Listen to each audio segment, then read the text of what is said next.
दोस्तों, आज के समय में धरती पर सबसे बुद्धिमान व सबसे ताकतवर जीव की बात की जाए तो उसमें हम इंसान सबसे पहले नंबर पर आते हैं। आज पृथ्वी पर कोई ऐसी स्पेसीज नहीं है जो दिमाग के मामले में हम इंसानों का मुकाबला कर सके। इंसानी दिमाग की बदौलत ही हम आज पृथ्वी से निकलकर सोलर सिस्टम के अन्य ग्रहों तक पहुंच चुके हैं और आपको जानकर हैरानी नहीं होगी कि पूरे सोलर सिस्टम में हम इंसानों के दिमाग का मुकाबला करने वाला कोई भी एलियन या फिर स्पेसीज मौजूद नहीं है। अगर हो भी तो हमें फिलहाल इस बात की जानकारी नहीं है।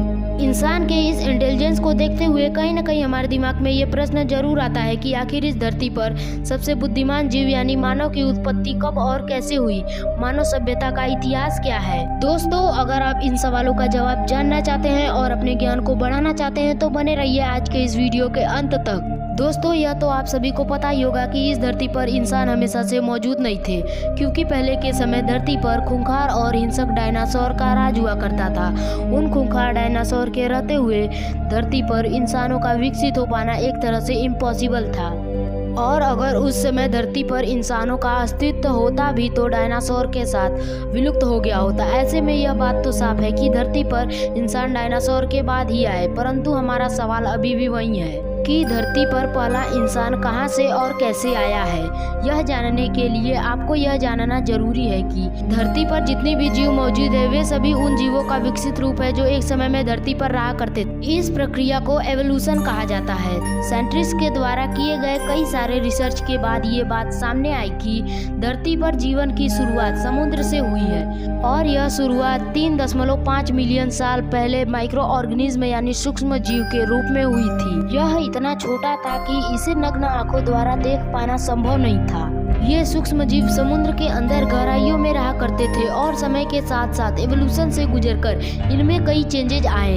ये सिंगल सेलुलर से मल्टी सेलुलर में बदल गए। इनमें कई जटिल संरचनाएं हुई और फिर समय के साथ धीरे धीरे ये मल्टी सेलुलर ऑर्गेनिज्म विकसित होने लगे, जहां इनमें कुछ ने पानी में रहना पसंद किया तो कुछ ने जमीन की तरफ हो लिया।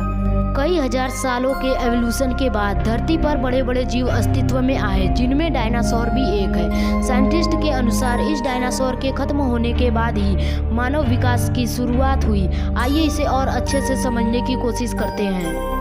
दोस्तों, कहा जाता है कि आज से लगभग 65 मिलियन साल यानी कि 6 करोड़ 50 लाख साल पहले मार्स और जुपिटर के बीच स्थित एस्टेरॉयड बेल्ट का एक छोटा सा एस्टेरॉयड जाकर एक बड़े एस्टेरॉयड से टकरा गया। ये टक्कर इतनी जोरदार थी कि उस बड़े एस्टेरॉयड की दिशा बदल गई, जिससे वह एस्टेरॉयड बेल्ट से निकलकर सीधे पृथ्वी की ओर बढ़ने लगा। बताया जाता है कि 10 से 15 किलोमीटर डायमीटर वाला एस्टेरॉयड पृथ्वी के एटमॉस्फेयर में दाखिल हुआ तो इसकी रफ्तार 70,000 प्रति घंटा हो गई और एटमॉस्फेयर में होने वाले घर्षण की वजह से ये एक भयंकर आग के गोले में बदल गया और फिर कुछ मिनट बाद ये आग का गोला मैक्सिको के खाड़ी में जाकर जमीन से टकराया।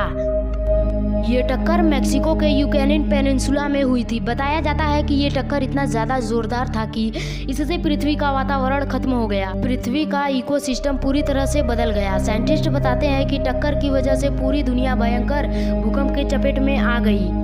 भूकंप की वजह से समुद्र ऊंची ऊंची लहरें उठाने लगी। पृथ्वी पर सुनामी आ गई। इस खतरनाक टक्कर की वजह से पृथ्वी पर मौजूद ज्यादातर बड़े वोल्केनो फट गए। इन्हीं सभी घटनाओं के एक साथ होने की वजह से पृथ्वी पर एक बहुत बड़ा मास एक्सटेंशन हुआ, जिसकी वजह से पृथ्वी की लगभग 75% प्रजाति खत्म हो गई। खत्म होने वाले प्रजातियों में डायनासोर भी शामिल थे।